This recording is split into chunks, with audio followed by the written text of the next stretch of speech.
भोपाल में नर्सिंग के छात्रों से जुड़ी एक अहम खबर। अपात्र 66 कॉलेज के छात्रों को मिलेगा कॉलेज परीक्षा के बाद अब उनको शिफ्ट किया जाएगा। 10,000 छात्रों को मिलेगा लाभ। एनडीटीवी की मुहिम रंग लाई। परीक्षा के बाद उन्हें किया जाएगा शिफ्ट।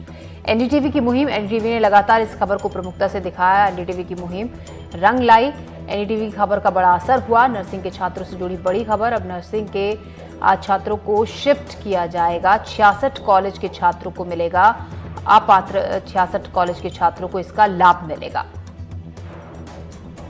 अजय हमारे संवाददाता इस खबर पर ज्यादा जानकारी के साथ जुड़ रहे हैं। अजय, किस तरीके से जो नर्सिंग के छात्र हैं वो इससे लाभ उठा पाएंगे, किस तरीके से उनको कहां पे शिफ्ट किया जाएगा, क्या है पूरी खबर विस्तार से?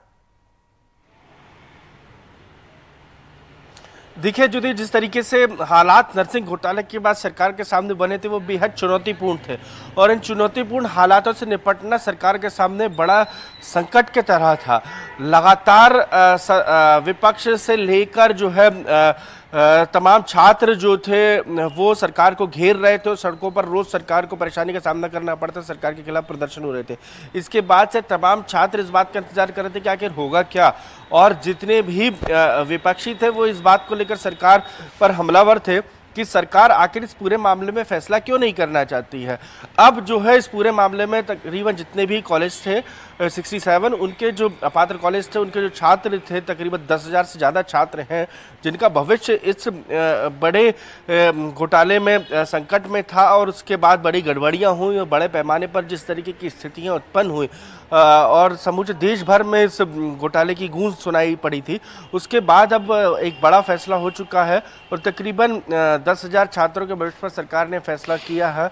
और जो अपात्र कॉलेजों के छात्र थे अब उनको सुटेबल कॉलेजेस में जो है वो शिफ्ट किए जाने की कवायद है। ये पूरी प्रक्रिया चल रही है और इस प्रक्रिया के तहत ही सरकार को काम करना था।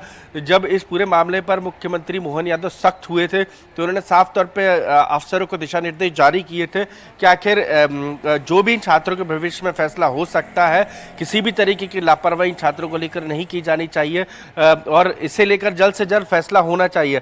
यही कारण है कि अब यह फैसला हुआ। तकरीबन 10,000 छात्रों के भविष्य पर सरकार ने एक महत्वपूर्ण फैसला करते हुए कहा है कि इनको सुटेबल कॉलेजों में शिफ्ट किया जाएगा और खासतौर पर परीक्षा के बाद शिफ्ट किया जाएगा।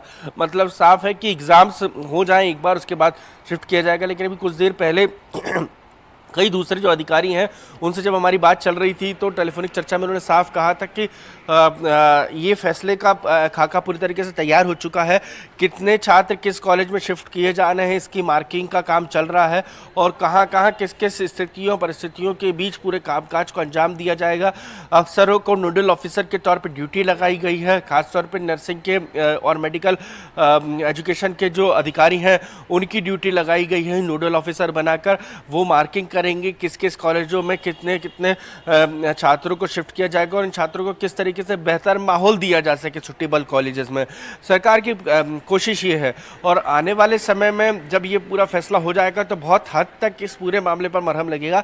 लेकिन जो इस पूरे घोटाले के विसल ब्लोअर रवि परमार ने कहा है कि परीक्षा का इंतजार आखिर क्यों किया जाना है। वैसे ही ये छात्र सफर कर चुके हैं, सारी प्रक्रिया सरकार के सामने है।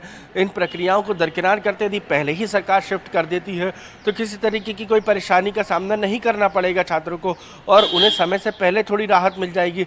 और जो घोटाले में शामिल अधिकारी हैं इस पर उन्होंने उन पर कार्रवाई की मांग की है कि उन अधिकारियों पर कार्रवाई की जानी चाहिए जिनकी वजह से सिर्फ ये नहीं कि आपने शिफ्टिंग कर दी है और एक प्रक्रिया के तहत उन छात्रों को दूसरे कॉलेजेस में शिफ्ट कर दिया है और इसे ये समझा जाए कि पूरी तरीके से अब ये घोटाला जो है डब्बा बंद हो चुका है, ये कचरे की टोकरी में चला गया है। तो ऐसा बिल्कुल नहीं है।